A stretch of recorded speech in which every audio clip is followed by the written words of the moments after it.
And I'll tell you something else, too. The same thing goes for Christmas. A peek into the future of contemporary music, a movie for your ears. This is the endorsement by Alan Parsons, which was a sticker on the cover. This very strange record, Trefton, and the album is called Am I Stupid or Am I Great? Which is the question I ask myself always and forever. It's a strange record, and the reason I bring it up is because it is on Pacific Arts, which was Michael Nesmith's record label. See, look here in the movie Head, and Mickey is wearing the golden helmet, and he is the last one alive today, and he's the first one to jump off the bridge. That's a trip, huh? Sounds like a lot of supernatural baloney to me. Supernatural, perhaps. Baloney, perhaps not.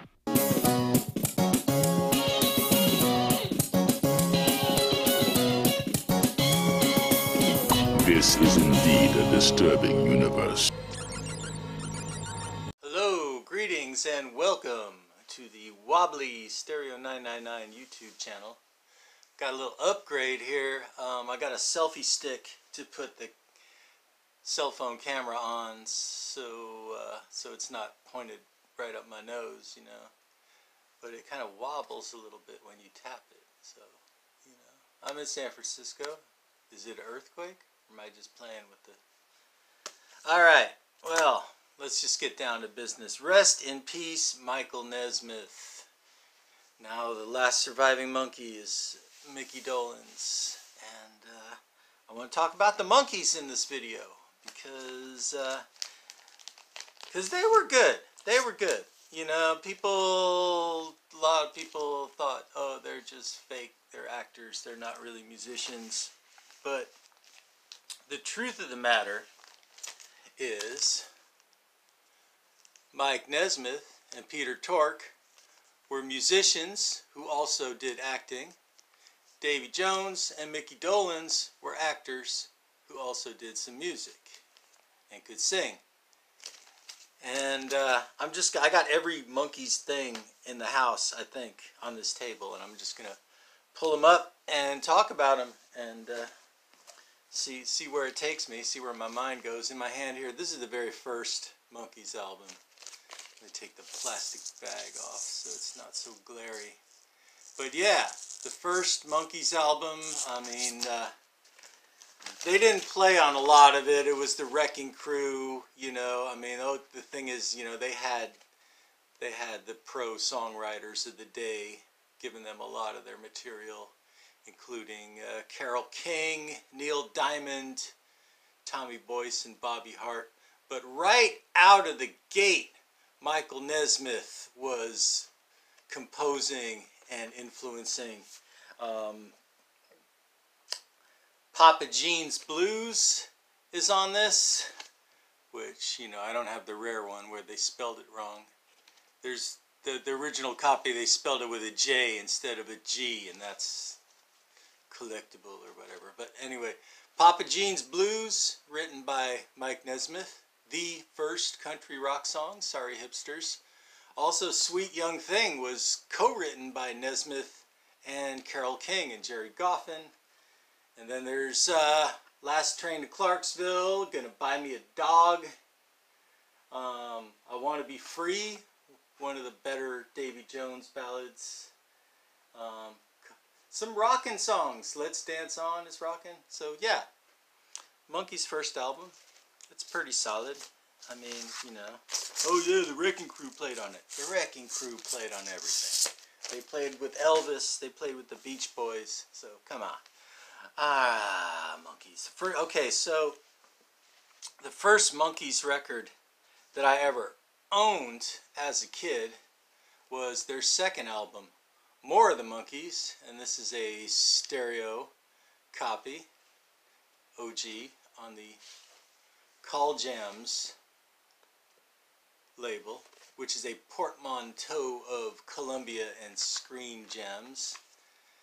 As you can see, it's stereo. If it was mono, it would say mono on the bottom because they rolled the sheet of paper like an inch higher. This one's got some good tunes. This one's got She, Mary, Mary, I'm Not Your Stepping Stone, Sometime in the Morning, I'm a Believer. So this is chock full of hits. So this is worth getting. Let me just take a quick look, see if there's any Nesmith composition. The Kind of Girl I Could Love was written by Nesmith. By the third album, they put their feet down and said, "This next album, we're gonna call the shots and do it our way." And it's a real fun record. It's the Monkees Headquarters. And this has For Pete's Sake, which Peter Tork wrote, which became the closing theme of the TV show in the second season. Okay, You Told Me was Mike Nesmith, and You Just May Be the One. It's like one of the best Mike Nesmith songs. Shades of Grey is kind of a ballad. That's a Barry Mann, Cynthia Weil. Sunny Girlfriends, Mike Nesmith.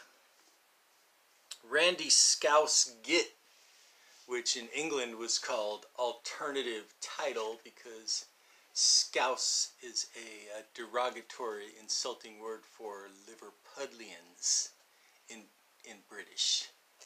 Randy Scouse Git, which is the song that goes, "Why don't you cut your hair? Why don't you live up there?" So that was written by Mickey Dolenz. But anyway, Monkees Headquarters. I'm going to show you something else. I don't have the cover, but this is the CD of Monkees Headquarters on Arista. For a while, the Monkees were on Arista Records. And if you find these, they're not super easy to find, but if you find the Monkees CDs on Arista, they sound really good. Also, I just love this infinity thing that it does with the reflections when I hold it up to the phone like this. Mr. Dabalina, Mr. Bob Dabalima. The second Monkees record that I owned was, the single was Valerie.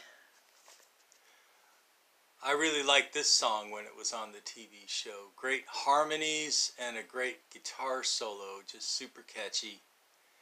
And I got this 45 at a garage sale. This is a better copy. The other copy that I had when I was a kid was destroyed, so this is an upgrade. But Valerie, I flipped it over, and the B-side was Michael Nesmith composition Tapioca Tundra. And this is maybe one of the most, well, definitely one of the most psychedelic songs that he did. Besides Headquarters, another like essential Monkees album is Pisces, Aquarius, Capricorn, and Jones Limited. And I'm going to show you what I was talking about with the stereo and mono. Because you see there's stereo is across the top here on the stereo copy. The mono copy, see the paper cuts off here and it has the number down here. Because they just, you know, it's just a long piece of paper. And then with the mono on the bottom. But if you're going to ask me, you know, what are the essential Monkees albums? Headquarters and this one. This one has more of their psychedelic stuff like Love Is Only Sleeping and Words and Daily Nightly, which has this crazy like synthesizer kind of theremin on it. Star Collector, Pleasant Valley Sunday, of course, and if you're into hip-hop, I forgot to tell you that on Headquarters, get this, this is a good one. I'm a believer. And on the flip side, I'm not your stepping stone. This is Going Down and Daydream Believer. Daydream Believer, Going Down. Daydream Believer, along with Tapioca Tundra and Valerie on the other single I showed you, are on this album, which is also a really cool album. It's called The Birds and the Bees and the Monkees. And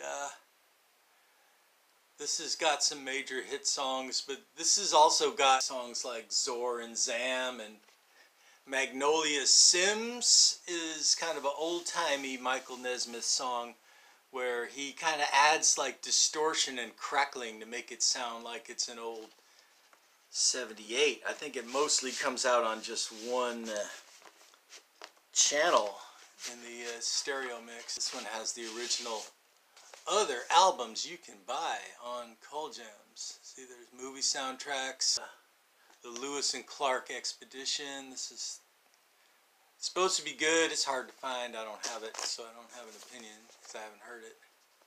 And there's the other Monkees albums. About the time their TV show was going to be canceled, they wanted to branch out. They wanted to do something a little more counterculture and represent for the counterculture. And they made the movie Head. Jack Nicholson helped write the screenplay to this. There's all kinds of crazy cameos, including Frank Zappa. In fact, the first time I saw this movie, I was just waiting for Frank Zappa, and didn't really pay that much attention to it until he showed up for like 2 seconds. Again, Reflecto. So this is an original copy of the Head soundtrack. It's on Cul Gems. This is the Rhino reissue of Head, and it is different because it has a longer version of Porpoise Song on the Rhino reissue of the Head soundtrack. The Japanese Head soundtrack doesn't have the Reflecto cover, has this pictures of the band, and then the back cover is in color. I think this means it's a promo because it's a white label. I believe this is an Arista reissue, but it's a white label promo. Peter Tork was the first Monkee to quit, and they made a couple of albums as a three-piece without him, and I have one of them. It's called Instant Replay, and I was always intrigued by this, and it was a while before I actually found it. I don't know if there's any like hit songs on this.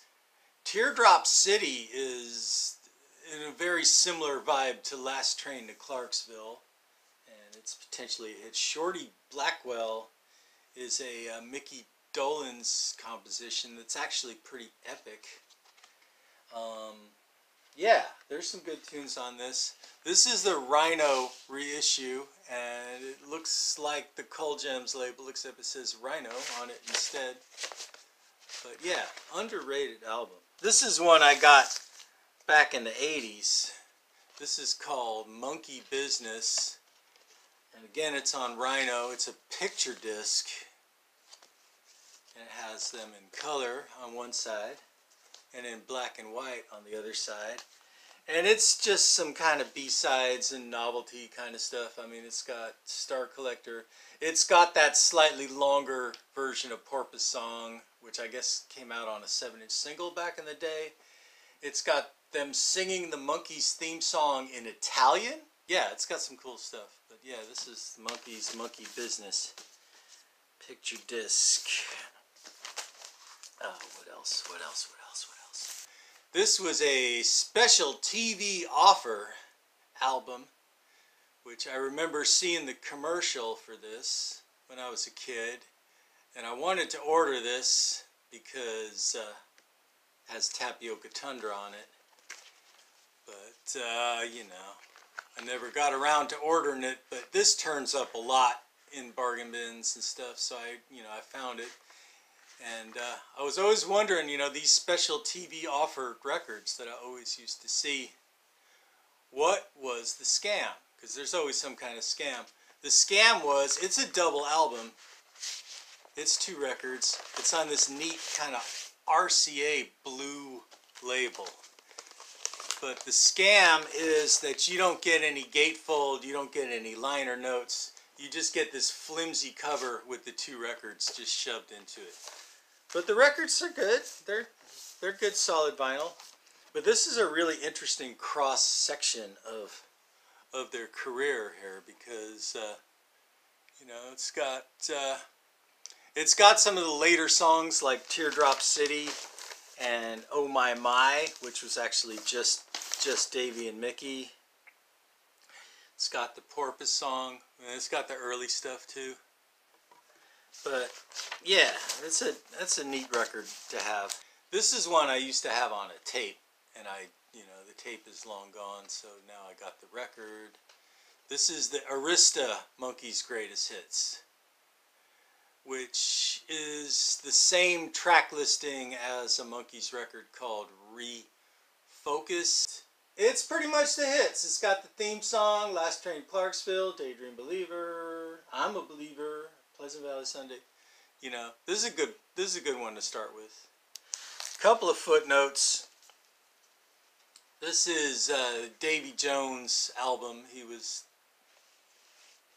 His attempt to be a pop star before he joined the Monkees on Colpix Records. And I don't really listen to this that much, so I don't have that much to say about it. But it's Davey Jones with kind of a Ringo haircut there.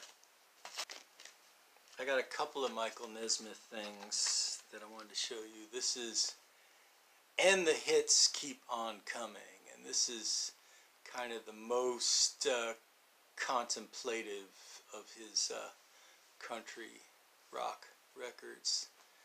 It is just him on guitar and Red Rhodes on pedal steel running through some songs. And he does Different Drum on here, which was the song he wrote. That was Linda Ronstadt's first big hit. I need to listen to this one more, definitely. The last Michael Nesmith thing. This is called The Wichita Train Whistle Sings on Dot Records. And it's just these kind of instrumental arrangements of his compositions with him and Shorty Rogers. This is an interesting and kind of odd record. A lot of fun. Okay, well that's my video. If you liked it, like it. If you want more, subscribe. You can click the little bell. You can leave a comment. You can do all those kind of algorithm helping things. If you got this far, just thank you. Thank you for watching. Thank you for watching. Makes me feel like I'm actually talking to somebody. Peace.